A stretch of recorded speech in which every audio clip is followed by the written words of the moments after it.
হককে নিবদ্ধ করে। তরিকা কার মধ্যে হতে হবে? আল্লাহ রাসূলের তরিকায় হতে হবে। কথা বলতে পারিনি কার তরিকায় ভাই? আল্লাহ রাসূল সাল্লাল্লাহু আলাইহি ওয়াসাল্লামের তরিকায় হতে হবে।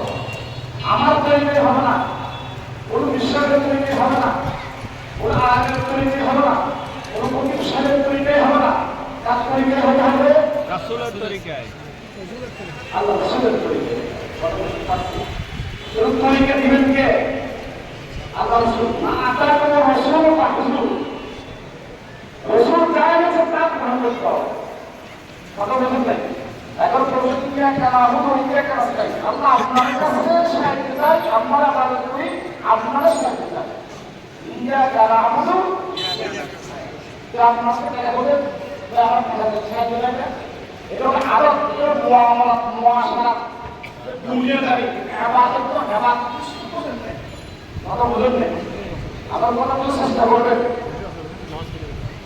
একটা হচ্ছে আরব মুআশারাত মুআমালাত থাকে কি ইবাদত। ইবাদত দিলেন দিয়ে ইবাদত নির্দিষ্ট এটা আমি কথা বলছি। এটা বেলা এরকম বেলা এটা উপকরণ। এটা কি উপকরণ? ব্যয় করা হচ্ছে বিভিন্ন মানুষকে বোঝানোর জন্য। কাছে মানুষ শুনতে হবে, ঘরের মানুষ শুনবে না, সেজন্য বোঝানোর জন্য বাধ্য হয়। এর দিয়ে নষ্ট হচ্ছে মন্দিরের কাজটা দিতে হবে।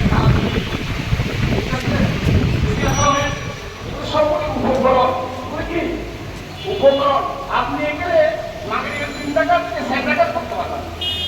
ফোন লাগাইতে পারবেন, কিছু লাগাইতে পারবেন, কানফোন লাগাইতে পারবেন, সাউন্ড বক্স টাকা লাগাইতে পারবেন, সব কিছু করতে পারবেন। আরামদায়ক যত জিনিস সবগুলি উপকরণ। উপকরণের মধ্যে কোনো সমস্যা নেই।